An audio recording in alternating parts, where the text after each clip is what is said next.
Welcome to Glory Apologetics. You are listening to the exclusive audio podcast.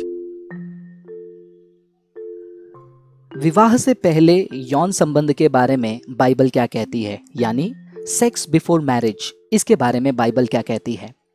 Bible में ऐसे कोई यूनानी या इब्रानी शब्द का उपयोग नहीं हुआ जो कि निश्चित रूप से विवाह से पहले यौन संबंध की ओर संकेत करता हो। लेकिन बाइबल बिना किसी विवाद के व्यभिचार और यौन अनैतिकता की निंदा करती है। परंतु क्या विवाह से पहले यौन को यौन अनैतिकता समझा जाना चाहिए? पहला कुरिन्थियों 7वां अध्याय 2 वचन के अनुसार इसका स्पष्ट उत्तर है हाँ। वचन में लिखा है, परंतु परमेश्वर के डर से हर एक पुरुष की पत्नी और हर एक स्त्री का पति हो। इस पद में पौलुस कहता है कि विवाह यौन अनैतिकता के लिए निदान है।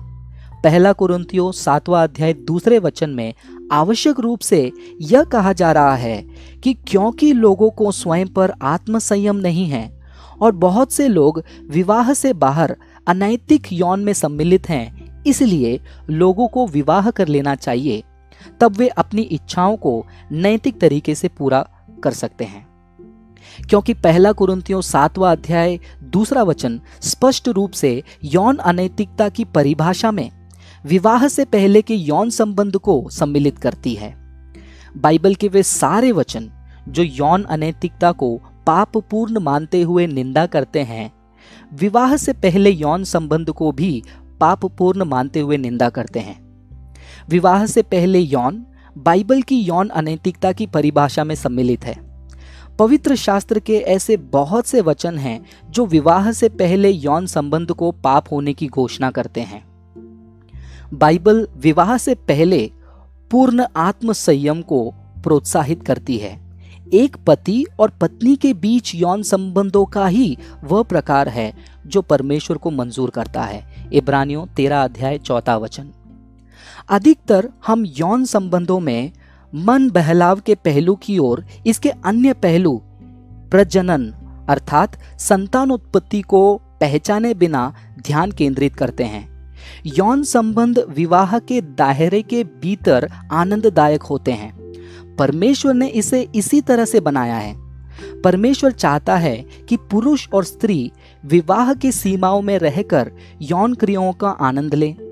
श्रेष्ठ गीत और बाइबल के कई अन्य संदर्भ जैसे कि नीति वचन 5वां अध्याय 19वां वचन यौन के आनंद का स्पष्ट विवरण देते हैं। तथापि एक दंपति को समझना चाहिए कि परमेश्वर की मंशा यौन संबंधों में संतानोत्पत्ति भी सम्मिलित करती है। इस कारण एक जोड़े का विवाह से पहले यौन संबंध स्थापित करना दोगुने रूप से गलत हुआ। वे उस आनंद को ले रहे हैं जो उनके लिए नहीं ठहराया गया है, और वे एक मनुष्य के जीवन को पारिवारिक ढांचे से, जिसे परमेश्वर ने प्रत्येक बच्चे के लिए निर्धारित किया है, के बाहर जन्म देने के खतरे को मोल ले रहे हैं। जबकि व्यावहारिकता सही या गलत होने का निर्धारण नहीं करती है। यदि विवाह से पहले यौन संबंधों के ऊपर बाइबल के संदेश का पालन किया जाए तो यौन क्रियाओं द्वारा होने वाली बीमारियों में बहुत कमी आ जाएंगी। कम कुमारियां माताएं होंगी, कम अनचाहे गर्भ ठहरेंगे, कम गर्भपात आदि होंगे, और बहुत कम ऐसे बच्चे होंगे जिनके दोनों माता पिता उनके साथ नहीं हैं। आत्मसंयम ही परमेश्वर की एकमात्र नीति है जब विवाह से पहले यौन संबंधों की बात आती है।